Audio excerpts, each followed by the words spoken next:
Facebook Live. How are you? Again, I'm going to give you guys a minute to come on in. I hope that you all are having a fantastic Wednesday. I am upping the ante again with her Mama Needs Her Coffee Cup. So, we are in the middle of 21 days of power programming. I hope you guys can hear me. Okay.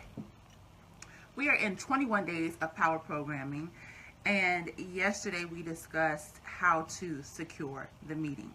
So if you were successful in securing the meeting with whomever it is that you wanted to partner with, collaborate with, typically you were there because you wanted to secure some type of contract. When I first began my program, I went into the schools. Every single school that I went into said, this program sounds amazing, but we don't have any money in our budget and we can't pay you. And so I was sitting there thinking to myself, if they can't pay me, how am I going to have this program exist? How am I going to continue going? How am I going to pay myself? How am I going to pay others to come and help me? I can't do this program unless it is a paid contract. And so after a bit of discouragement, the first couple of years I did go into the schools free because I wanted the experience, which was fine. I also built credibility in myself and in my program, which was fine. But at the end of the year, I had nothing to show for it. I had a bunch of receipts. Airplane going by. I'm going to let it pass so you can hear me.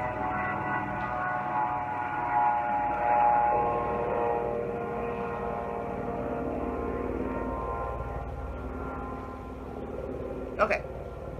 I had a bunch of receipts that were coming out of my own pocket, which was a mess. If you want to invest in your business, I absolutely believe if you put money to the side and you've saved it and you're saying to yourself, if I want to see this thing happen and exist, I'm willing to invest in it, great. But eventually you have to get to a point where your program is self-sustaining. Either that's from the people who are participating in it, paying for it, or whoever is sponsoring your program. You have program sponsors, or you have paid contracts. For me, I wanted to go the route of paid contracts. So here's what I had to do. Number one, if you're taking notes, number one, looking at first the school system, because that is where my program exists. I have the mentoring program for the girls. I had to go to the school district's Office of Procurement. So you can find that online. So let's say I was in Cobb County, went to Cobb County Office of Procurement, went online, signed up to become a vendor with the school district. Did that for each of the counties that were in the surrounding area: DeKalb County, Atlanta Public Schools, Fulton County, Cobb County. Those are my counties. Went on all their sites, signed up to become a vendor with the school district. Now, if you guys are doing business in your community, you want to go to your county's website. So if I wanted to apply for a bid with the county, I would have to go to Cobb County's Office of Procurement, sign up to become a vendor, so that when they have paid programs that become available, I'm already listed there as a vendor. In terms of program growth, if you know that you are going to be working outside of your state, outside of your city, outside of your county, go to all of those states, cities, counties, school districts, sites, and become a vendor. For the most part, there's no fee for it, so why not go for what you know? As a part of our 5-year plan for Leading Ladies of Legacy, I plan on dominating the South. That is our goal, dominate the South. So I had to go on school district sites in Alabama, Georgia, Tennessee, Florida. Those are our locations. So I had to visit each of those sites, go online, apply. Typically, if you're wanting to do business out of the state where your state is registered, you have to register to do business within that state. For the most part, I don't want to speak out of turn, but I think it's about $100 each state. So just so you know for yourself, in terms of what type of investment you're looking at, to do business there, it's about $100. Because we are nonprofit, because we solicit fundraising and grants and donations, sometimes you have to have a solicitor's certificate. So check with that state as well, because you don't want to come back and somebody say, well, you've been making money in this state. Where's the paperwork? Where's your paperwork? So in addition, I tell you everything. Secure yourself and secure your business, because you want things to be done decent and in order. But if you're collecting money in a state outside of the state that you're registered in, make sure you have all your ducks in a row for that as well. So once you are registered under the Office of Procurement, when you go into those meetings, you're able to say, we are registered vendors with the state. So we have this, if you wanted to pay us out of your budget, if you wanted to pay us out of your budget, you can, because we are already registered. You don't want to go in and say, well, we can register. I mean, if you didn't know, you didn't know. But you want to go in already with them knowing, oh, I didn't even know that was an option. Now, with one of the schools, when I get to the bottom, and I include a template of this inside my Call to Cultivate Masterclass. So if you are wanting to see, like, I need to see stuff. I need to see what this looks like. I need to go through your sample letter, your sample contract, your sample presentation. That is available to you inside the Call to Cultivate Masterclass. If you visit reginacoley.com/cultivate, it will take you to the Call to Cultivate Masterclass site. You can check out the information there.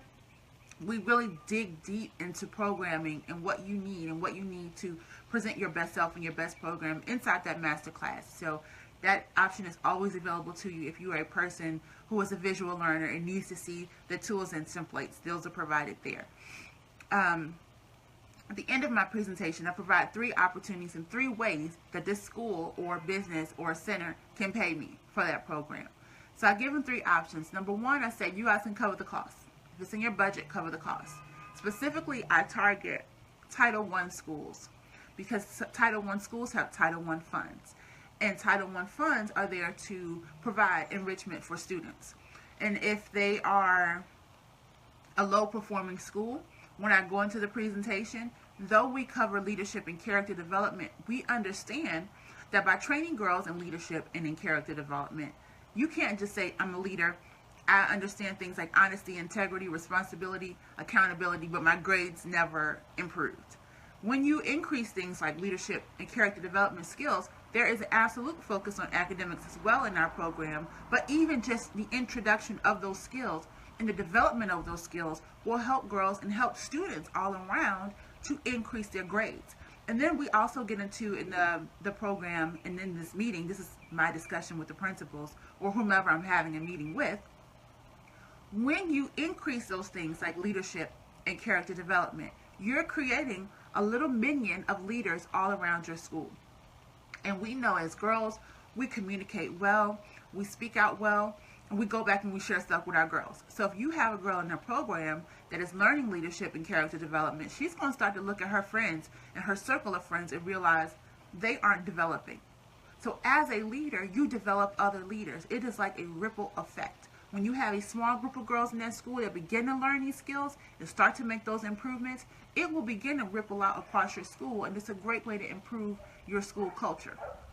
That is always what I share in my meetings. And the people you have to bring them into your vision. Sometimes when you say stuff like mentoring program, they think, oh, Boys and Girls Club.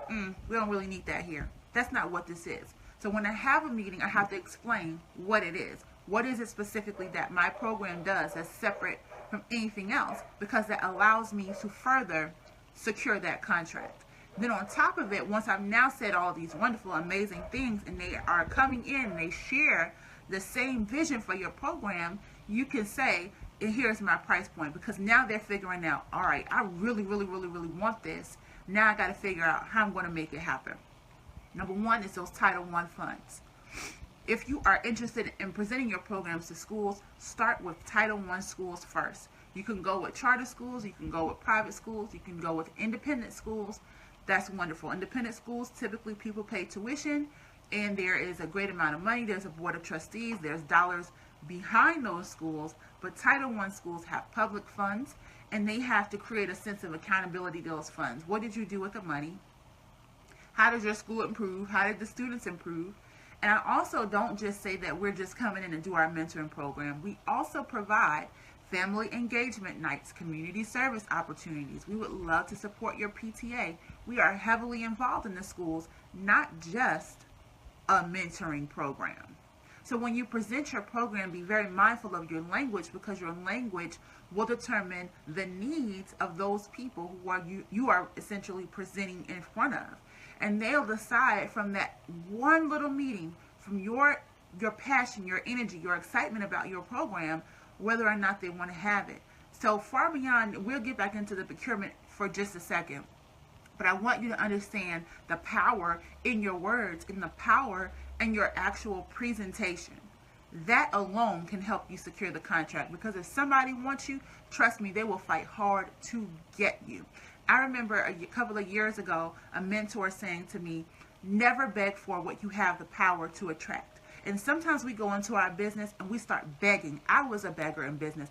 Please, please, please, please. When I know that budget was getting down to zero, please, somebody donate, give. I go back and look at some of my old posts and stuff that I had on Facebook, and I can tell when there was a gap in between funds, because I was on there every day. Lord Jesus, somebody give to the give to the organization, because we were begging. But I realized, girl, you got a great program. You are a magnificent leader of this program. You've invested in your development. You've invested in making this thing good. You've invested in, you've learned your lessons. You've made mistakes. I mean, what entrepreneur doesn't? But at this point, I realized I no longer had to beg for dollars, because we had a powerful program. What I needed to learn how to do was attract people in, invite them in, welcome them in, invite you to invite friends, invite you to invite your other people you know that have money to also give. Make it very simple, make it very easy for people to want to get involved. And once we did that, I think that there was a great surge. That was the surge that I've experienced in the last, I would say, 2 to 3 years, was that surge right there. Understanding you don't have to beg for this. So when I go into a meeting, I'm not going in begging. If your no is a no, that's a complete sentence. No, thank you. We're not interested this year. Okay. But that typically hasn't happened recently, because I've gotten that meeting to a place where it's like, once I'm finished talking, you're scrambling for your checkbook. That's the place I want you to get in your program, where people are scrambling to figure out how to pay you, because you know what you know, and you know it well. There's a certain level of confidence, and you can rest in that. You can sit in that confidently when you have your program together. So go into your meeting with that confidence and knowing we have an asset. We have a beautiful, powerful program that is here to change lives and to make impact and to change communities. Because when you change the life of a child, that's what you're doing. You're changing a community. So once you finish your magnificent presentation, you whip out your payment options page. All right, you can choose your Title I funds. Number 2, you can offset this cost to the parents and the students.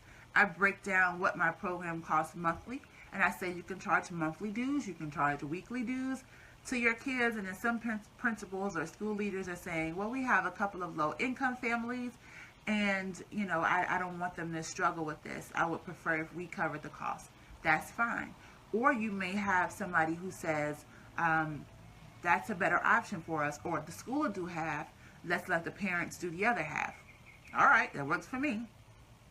And then I have paperwork there, applications, so they can see what kind of language, what kind of verbiage gets sent out to the parents and sent out to those families, so that they know you really don't have to do any work here. I've done everything for you. Here is an example of the welcome letter that we send to parents. This is how we collect the money, because a lot of people want to know that.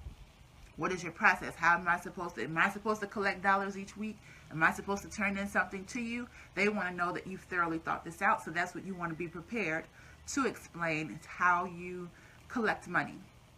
As far as how we do it, absolutely. I mean, for the most part, if somebody has chosen that option, because the cost per month is so low to the students, they can bring in cash. And we've had parents that do monthly payments at the beginning of the month, and they come straight to me. I'm there on the day of to collect payment, so that it's not swapping a whole bunch of hands.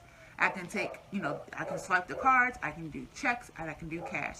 But I take the money at the beginning of the month, and I accept those payments. If the school wants to have receipts of things, I always have paperwork, and I always provide copies of that report once it's put together, so that there is a greater sense of accountability between the schools and myself. So if a parent comes and says something, oh, you know, I did pay, or I did, no, you didn't. Here's your receipt that you would have received. Here's my copies of where, you know, I collected all the funds. There just has to be a tracking system there. Again, I go into a lot of that in great detail in the Call to Cultivate Masterclass, which again, I'm welcoming you and inviting you to join because it's just such a great program.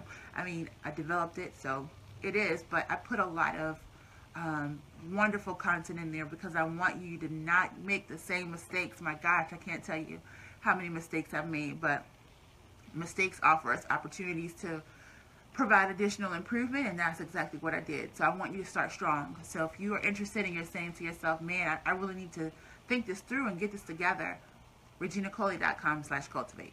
That space is for you. Where were we? Third option. Third option is to, you said Title I funds, offset the cost to the parents. And the third option is a split between schools. So I shared with you in the last meeting that when I went into a school, I was explaining my program. One of the principals said, oh, my best friend is the principal over at the other school where you worked. I said, oh, I didn't even think that they knew each other. They were in two completely different districts. When I was going through my presentation, I listed the previous partner schools and sites. And she said, oh, I'm going to call her and ask about your program. Now, at that point, if you delivered a terrible service, you can start to cringe. But because I knew that was one of my favorite schools to work in, I mean, my hands down favorite schools, one of the lower performing schools in Atlanta Public Schools. But I loved that school. I loved those girls. And I loved my liaison. She had a great, great personality, stayed on top of paperwork. So I knew we had a good rapport there. After the meeting, literally after I left, she called the other principal. The other principal came back and said, oh, we loved having our Leading Ladies of Legacy program here. The girls love it. They're excited about it each and every week. So she decided to have her program there, and that program was out in Cobb. Amazing. Word of mouth travels. When you provide excellent service, and again, I told you I was doing the program for free. That was one of my free schools. That was one of the schools where I was doing the program for free. But because I did so well in my free got me to my paid.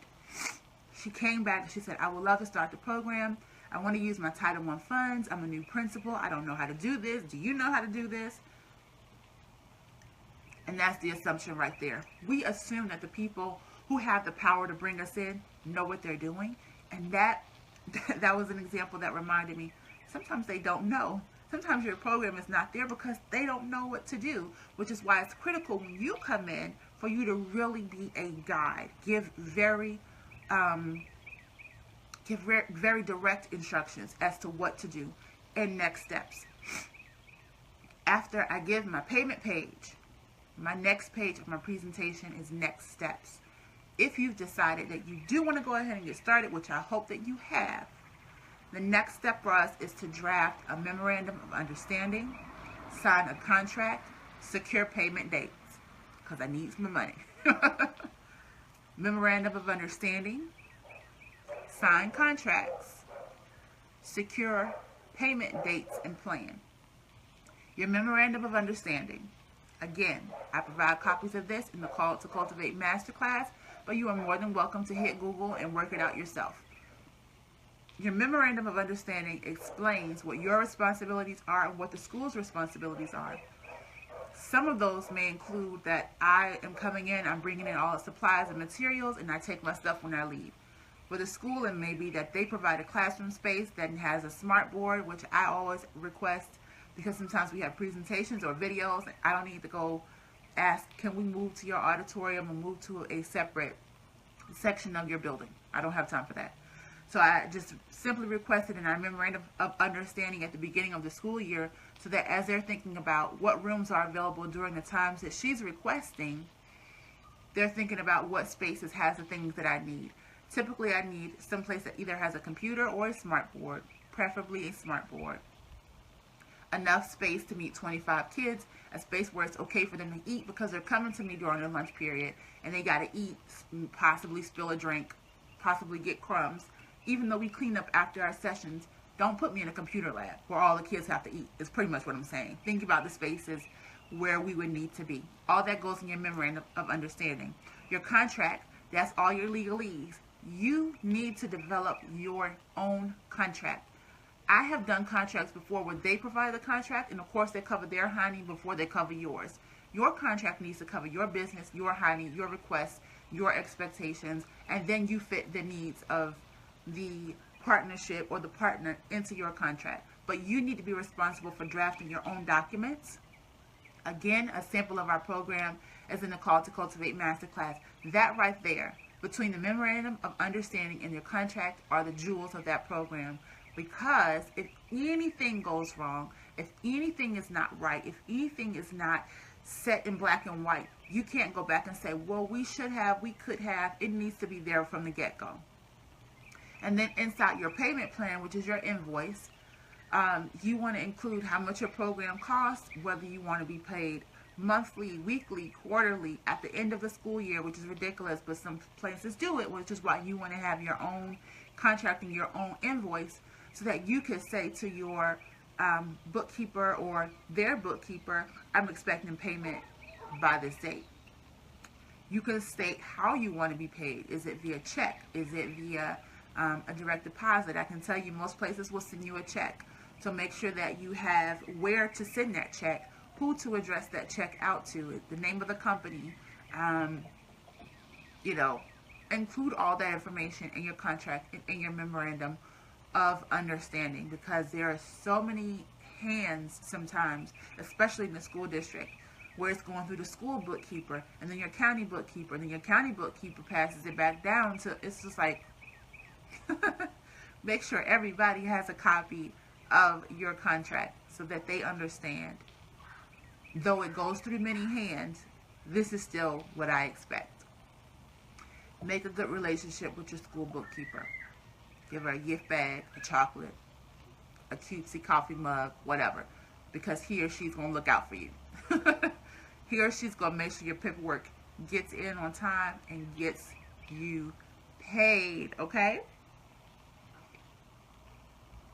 Now, you're asking yourself, you explained all this stuff as it applies to a school. Is it anything different with a county or a community contract? No. The only place I have not done my program is in a church. So I don't know that a church, how that will work. I suspect it wouldn't be very much different. You would still need those items, an invoice, a contract, a memorandum of understanding. So I don't have any working knowledge of partnering with a church. But I suspect if, you know, any of you have programs there, maybe you can drop it in the comments. Yes or no. If anything I've said is done differently than what you have experienced, that would be great. Teach the teacher.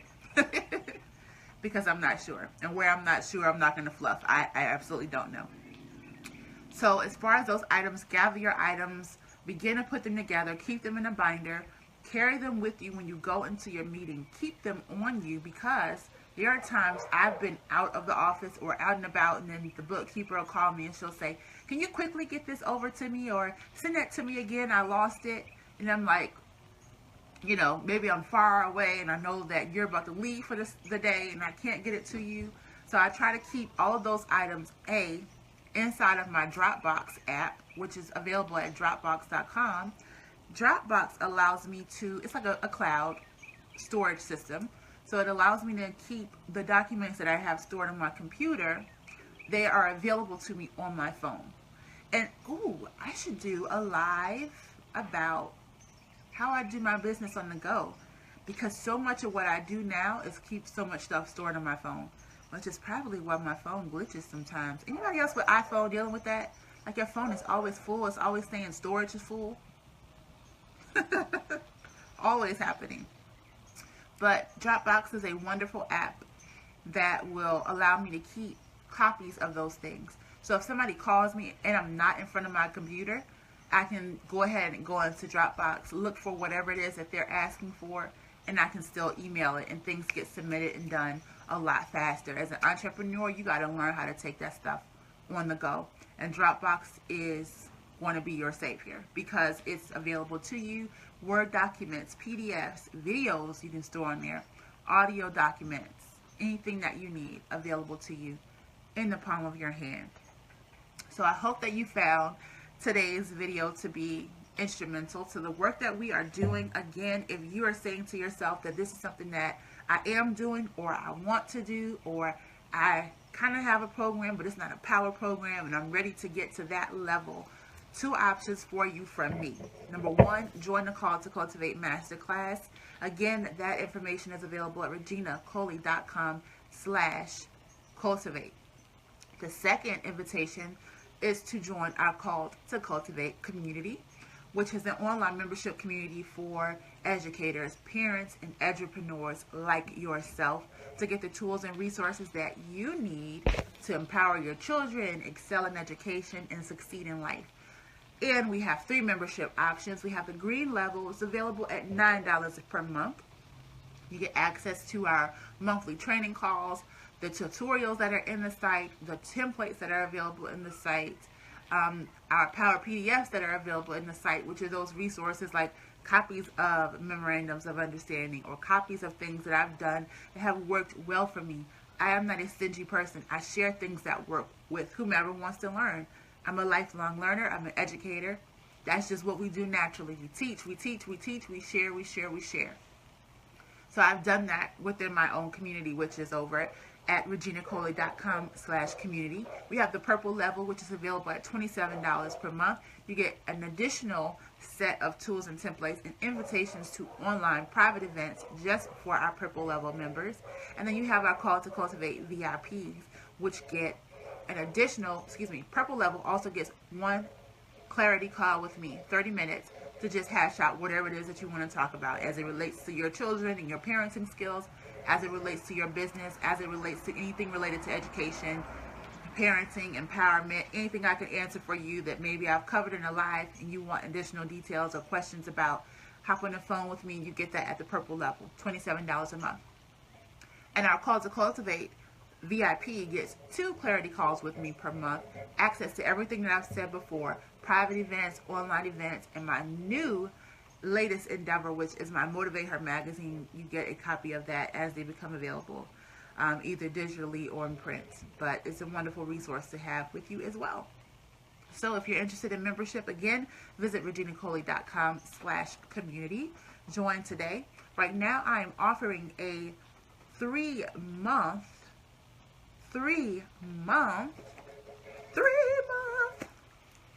invitation into our purple level. So you have a 90-day pass to see if the Call to Cultivate program is for you. Yes, precious.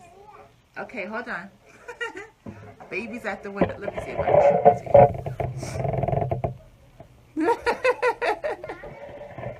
All of them say, Mama, Mama. So it's about time to go. 1 second, precious. So I'm offering the 90-day pass. Visit reginacoley.com/90-day pass. 90-day pass. You can get the 3-month 90-day sample of our purple level for just $45. What a steal. Almost half the price of what it would cost if you paid for it every single month. It's a great way for you to test the community. It's for us to get on the phone and be able to chat for at least 3 months together. And then you see for yourself at the end of those 3 months, have I grown? Have I had any wins? Have I had any successes? I can't guarantee that you will, but I'm pretty confident that you will. I'm not going to say I guarantee it, but I'm extremely confident that you will. So I hope that you will check out those resources, the masterclass, the community.